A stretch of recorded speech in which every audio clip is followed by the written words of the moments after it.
let's talk about Robert Southey. Robert Southey was an English romantic poet. He was the poet laureate of his time. He wrote this poem in 1796 about a battle that took place in Blenheim, a village in southern Germany in 1704. It is an anti-war poem that sharply criticizes the destruction and death caused by war. The poet uses the simple narrative of a grandfather explaining to his two grandchildren his own suffering and the suffering of many others like him, who were victims of the battle. The grandfather cannot give any good reason for war and can only repeat that it was a famous victory. Obviously, this was the propaganda that was indoctrinated in the common people. The poet wants to emphasize through the repetition of the lines that wars are senseless, futile and evil, and that in war there are no real winners. This is a powerful poem that echoes Wilfred Owen's famous quote, "The pity of war." This poem is a wake-up call to seek peaceful solutions to all conflicts. Now let's start the poem. Hello friends, so let's start.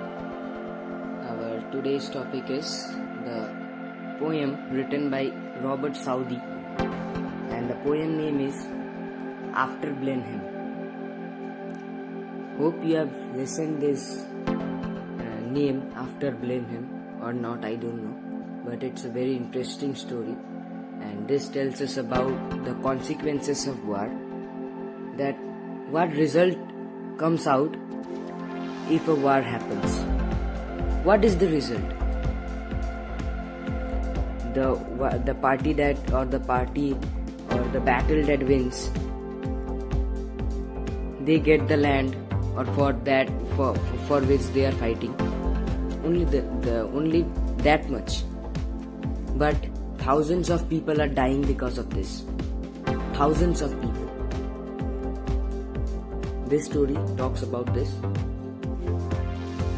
Okay. Written by Robert Southey. So let's start. It was a summer evening. Old Casper's work was done, and he before his cottage door was sitting in the sun. And by him sported on the green his little grandchild Wilhelmine. ये paragraph का मतलब ये है कि एक बूढ़ा आदमी था जिसका नाम था ओल्ड कैस्पर, ठीक है, जिसका नाम क्या था, ओल्ड कैस्पर, और वो एक समर इवनिंग मतलब गर्मी का दिन था और शाम हो रहा था, शाम का टाइम था, जब सनसेट होता है 5, 5:30 उस टाइम था, ठीक है। And he before his cottage door was sitting in the sun. तो वो जो बूढ़ा आदमी था ओल्ड कैस्पर, वो क्या कर रहा था, हम लोग का जैसे जिस दरवाजे से हम लोग घर के अंदर घुसते हैं, वो दरवाजा के सामने एक चौखट होता है ना, चौखट ऊंचा एक चीज होता है, नहीं भी होने से तो उनका घर में वो था, वैसा चौखट था दरवाजा के सामने, बहुत घर में नहीं होता है, ठीक है। तो वो चौखट था, वो चौखट के सामने वो बैठे हुए थे, कुछ सोच रहे थे, वो चौखट के सामने वो बैठे हुए थे। And he before his cottage door was sitting in the sun, वो चौखट के सामने बैठा हुआ था। And by him sported on the green his little grandchild Wilhelmine, his little grandchild Wilhelmine. तो वो शाम था, गर्मी का टाइम था, वो अपना दरवाजा के सामने बैठा हुआ था, अपना काम से आके थका हुआ था, वो दरवाजा के सामने बैठा हुआ था। उसका जो काम था वो फार्मर टाइप का काम करता था, फार्मर का काम करता था। तो वो दरवाजा के सामने बैठा हुआ था, और तभी वो अपना ग्रैंडचाइल्ड विल्हेल्माइन, आप लोग अंदाजा लगा सकते हो कि ये विल्हेल्माइन लड़की है कि लड़का, मैं बोल देता हूँ ये लड़की है, मतलब डॉटर है, ठीक है, लड़की है। ग्रैंडचाइल्ड मतलब वो जो ओल्ड कैस्पर है उनका नतनी, उनका पोती या फिर नतनी, जो भी है, ठीक है। तो वो देखा कि वो खेल रहे,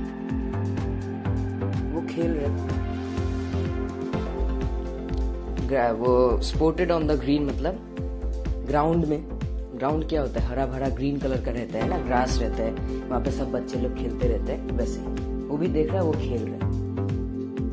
विल्हेल्माइन को देखा ओल्ड कैस्पर कि वो खेल रहा है, ठीक है खेलने दो। तो इसका समरी, वो एक गर्मी का टाइम था, शाम हो गया था, ओल्ड कैस्पर काम से आके थका हुआ था बोल के वो अपना दरवाजा के सामने बैठा हुआ था। दरवाजा के सामने बैठा हुआ था बोल के वो देखा कि उसका जो नतनी है या फिर पोती, ग्रैंड चाइल्ड, वो खेल रहे हैं। ठीक है, next paragraph. She saw her brother Peterkin roll something large and round which he beside the rivulet in playing there had found. He came to ask what he had found that was so large and smooth and round. चलो, she saw her brother Peterkin. She मतलब जो विल्हेल्माइन है, विल्हेल्माइन अपना भाई को देखा, भाई का नाम क्या है, पीटरकिन। ठीक है, roll something large and round, वो भाई अपना भाई को देख रहा है, पीटरकिन को, अरे क्या लेके आ रहा है, इतना बड़ा फुटबॉल जैसा खेलते खेलते आ रहा है, वो हाथ में घुमाते घुमाते लेके आ रहा है। ठीक है, हाथ में वो रोल करते करते लेके आ रहा है। तो वो सोचा ये क्या लेके आ रहे हैं। ठीक है, which he beside the rivulet in playing there had found, तो वो जो गोल चीज दो वो विल्हेल्माइन उसका हाथ में देख रहा था, अपना भाई का हाथ में, तो वो क्या था, वो जो पीटरकिन है ना, वो उसको खेलते खेलते, रिव्यूलेट मतलब स्मॉल स्ट्रीम टाइप का, ठीक है, वो स्मॉल स्ट्रीम के पास में वो खेल रहा था, तब उसको वो गोल गोल चीज मिला। तो वो सोचा अरे भाई फुटबॉल मिला मेरे को। ठीक है, तो वो उसके साथ खेलने लग गया। आया वो अपना सिस्टर के पास, विल्हेल्माइन के पास, दिखाया उसको। He came to ask what he had found that was so large and smooth and round. तो वो पूछने आया कि ये मेरे को क्या मिला, इतना बड़ा, इतना स्मूथ, इतना मुलायम और एकदम गोल गोल।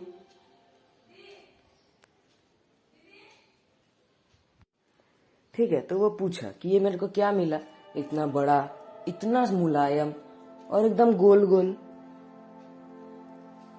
ठीक है, वो लेके आया, उसको क्या पता ना, वो उसको खेलते खेलते लेके आया, उसको वो पता नहीं था कि वो क्या है।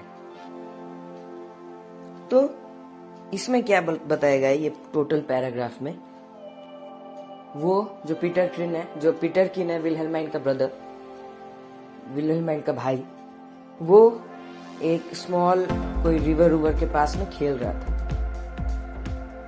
रिवर के पास में वो खेल रहा था, तो खेलते खेलते उसको एक बड़ा सा एक गोल गोल एक मुलायम एक चीज मिला, मुलायम एक चीज मिला। तो वो उसको उठा के खेलते खेलते आया और पूछा कि ये मेरे को क्या मिला, इतना बड़ा, इतना मुलायम और गोल गोल।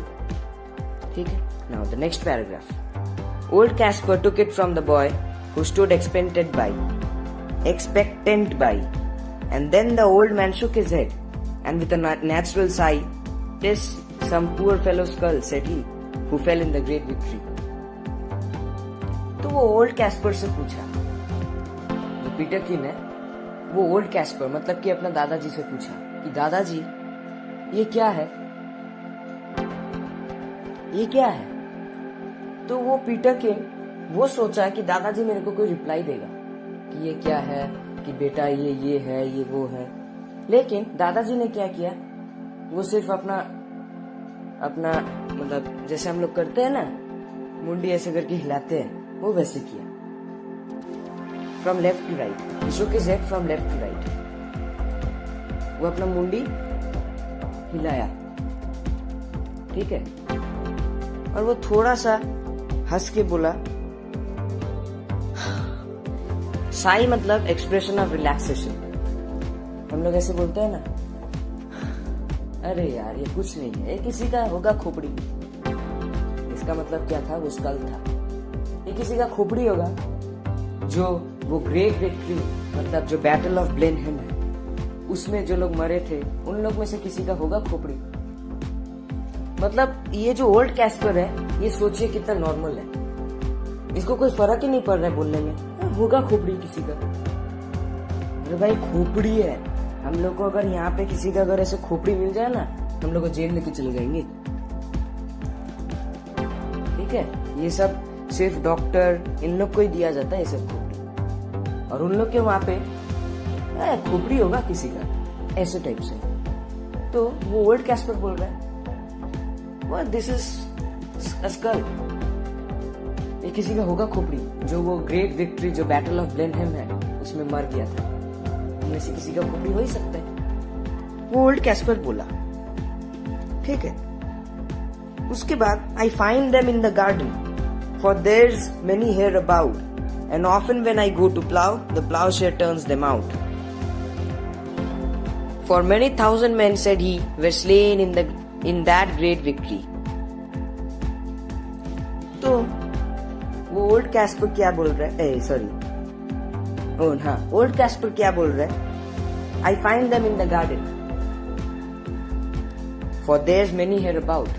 ओल्ड कैस्पर बोल रहा है, अरे ये तो मेरे को डेली मिलते रहते हैं, ये तो मेरे को डेली गार्डन में मिलते रहते हैं, इसमें कोई नया चीज नहीं है, मेरे को डेली मिलता है। And often when I go to plow, the plowshare turns them out. Plough मतलब फार्मर लोग जो काम करते हैं, उन लोग क्या करते हैं, मट्टी खोदते हैं। तो ओल्ड कैस्पर बोल रहा है, मैं जब भी वो मट्टी खोदता हूँ तभी मेरे को ऐसा एक स्कल मिलता है, 1, 2, 1000 जितना भी। ठीक है, मैं एक बार मारूंगा मेरे को एक स्कल मिलेगा, दूसरी बार मारूंगा दूसरा स्कल मिलेगा, मिलते रहता है। For many thousand men, said he, were slain in that great victory. तो वो जब डिगिंग करने जाता है, फार्मिंग करने जाता है, तब वो बोल रहा है कि मैं जब भी मट्टी खोदता हूँ तभी मेरे को ऐसा खोपड़ी मिलता है, क्योंकि वो जो बैटल ऑफ ब्लेनहेम जो हुआ था ना, उसमें 1000 से भी ज्यादा लोग मारे गए थे।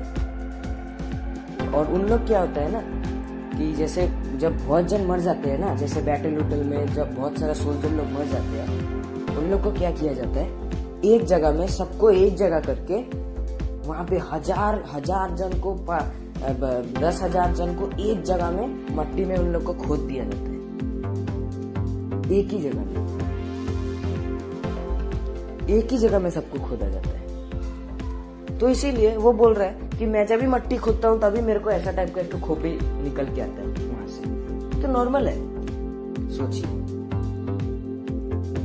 ठीक है, ओल्ड कैस्पर ये बोल रहा है।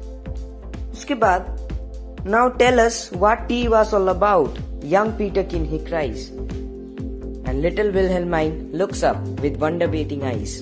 Now tell us all about the war and often what they fought each other for.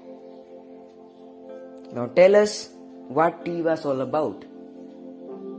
तो अभी जो पीटरकिन है, विल्हेल्माइन का भाई, वो बोल रहे हैं मेरे को अभी बताओ फिर कि वो जो वार था, टी वास मतलब इट वास, वो जो वार था वो किस कारण से हुआ था। और वो भाई का क्वेश्चन से विल्हेल्माइन भी अपने दादाजी की तरफ कि कोई रिप्लाई आएगा मेरे तरफ। ठीक है, मैं दादाजी से कोई रिप्लाई आएगा, कि क्यूरियोसिटी होती है ना बच्चे लोग में। तो वो पीटरकिन उसका दादाजी को क्वेश्चन किया, तो विल्हेल्माइन जो है वो भी एक मतलब कि दादाजी अभी रिप्लाई देगा, क्या रिप्लाई देगा, जानने की उत्सुकता में उसके दादाजी की तरफ देख रही थी। Now tell us all about the war and what they fought each other for. तो अभी पीटरकिन बोल रहा है, हाँ तो बताइए दादाजी, वो वार क्या था, किसके लिए फॉट किया गया था, किसके लिए वो बैटल हुआ था, क्यों हुआ था, सब बताइए अभी हम लोग को, बताइए दादाजी। तभी दादाजी, it was the English, Kaspar cried. It was the English मतलब कि वो इंग्लिश का वार था, कोई इंग्लैंड टाइप का, ब्रिटिश लोग का टाइप से वार था। ठीक है, who put the French to rout, English के साथ फ्रेंच का बैटल हुआ था। टू राउट मतलब to defeat. It was the English Kaspar cried who put the French to defeat. ठीक है, who put the French to defeat.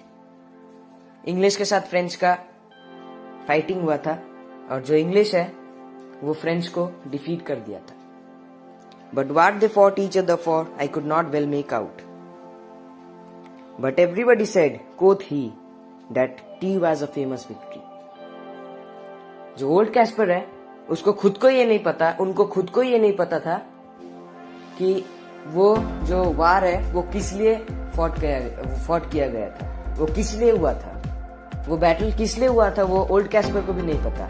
लेकिन उसको ये उसका मन में बिठा दिया गया है कि it was a famous victory, इसलिए वो हर पैराग्राफ में बोल रहा है it was a famous victory, it was a famous victory, it was a great victory. वो हर पैराग्राफ में बोल रहा है, हर बार वो बोल रहा है। क्यों बोल रहा है? क्योंकि उसको बचपन से अभी जो हम लोग को, जैसे अभी जो हम लोग को हिस्ट्री में सिखाया जा रहा है वो कि हम लोग खुद अपने आंखों से देखे। अभी अगर हम लोग को बोल दे कि सोच लीजिए ये बैटल ऑफ ब्लेनहेम के बारे में, अभी अगर हम लोग को बोल दे कि battle of Blenheim was a great victory, तो हम लोग वही मानेंगे ना कि हाँ वो ग्रेट विक्ट्री था। हम लोग को तो ये नहीं सिखाया जाएगा कि क्यों वो ग्रेट विक्ट्री था। हाँ वो ग्रेट विक्ट्री था, हम लोग ये सोचेंगे। क्यों था वो तो हम लोग को नहीं पता होगा, ना ही सिखाएंगे। तो हम लोग को जब बड़ा होकर कोई पूछेगा कि वो क्यों फेमस विक्ट्री था, क्यों वो ग्रेट विक्ट्री था, हम लोग नहीं बोल पाएंगे। तो हम लोग के मन में क्या करते हैं, लोग बिठा देते हैं वो चीज को।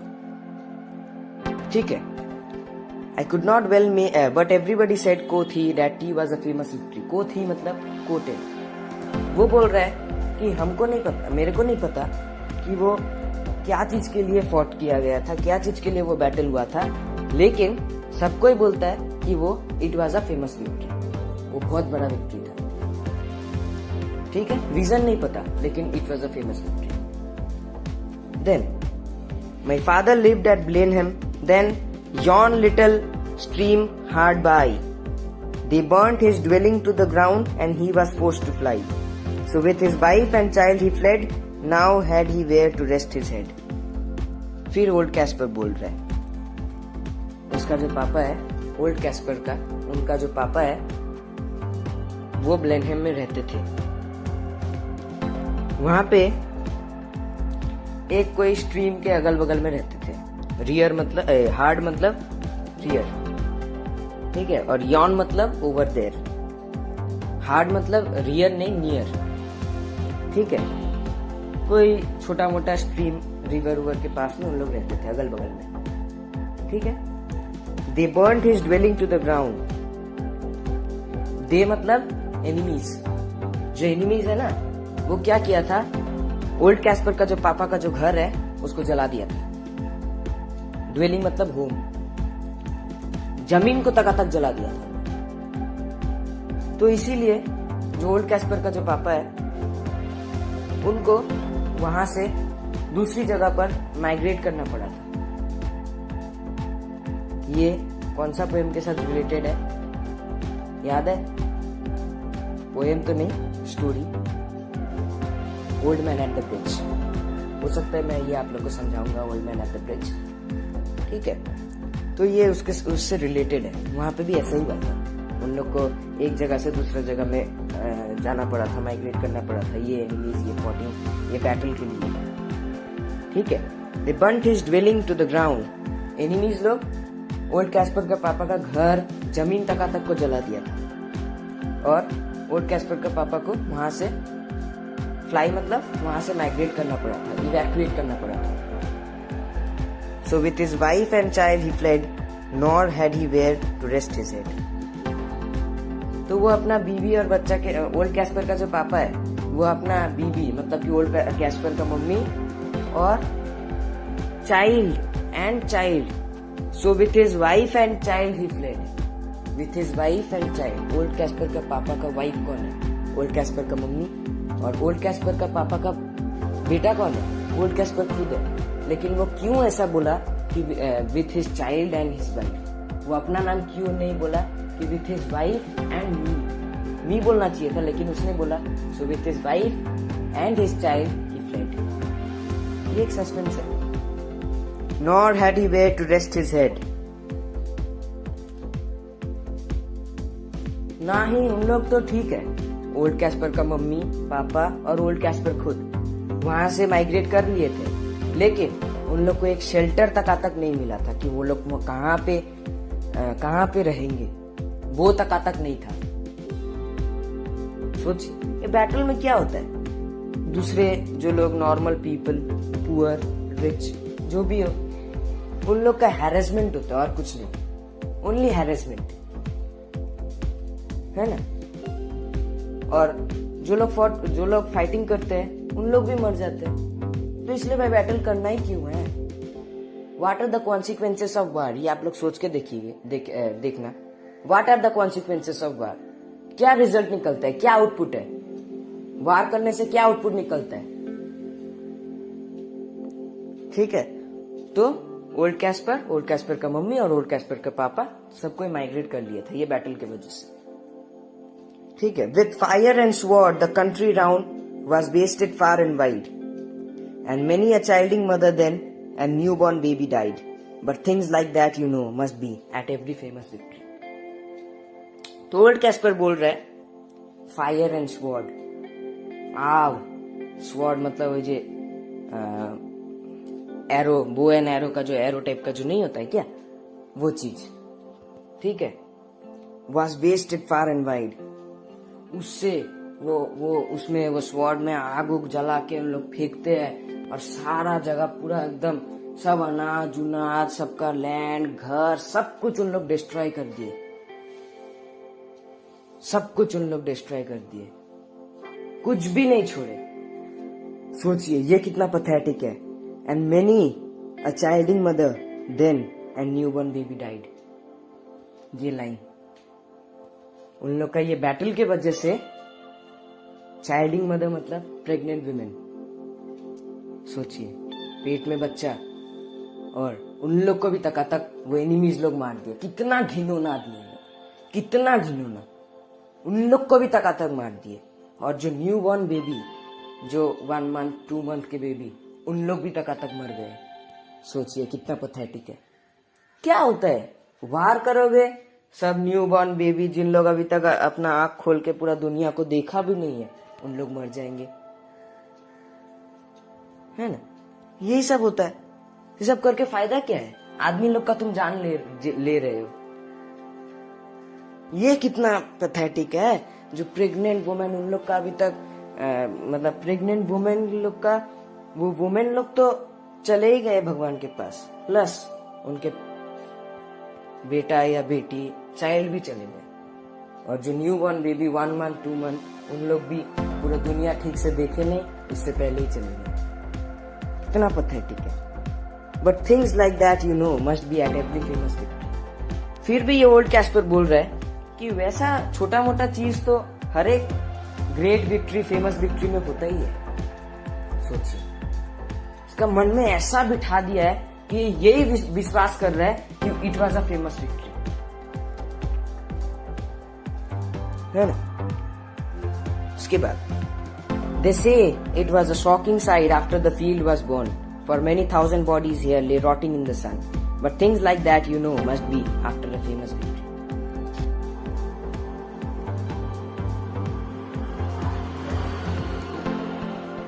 सब कोई बोल रहा था कि वो बहुत शॉकिंग साइट था, बहुत आश्चर्यचकित देखना था। वो देखा नहीं जा रहा था कि हजारों आदमी, हजारों सोल्जर, हजारों बेबी या फिर जो भी हो, सब कोई वहां पे नीचे पड़े सब सड़ रहे थे, सब सड़ रहे थे।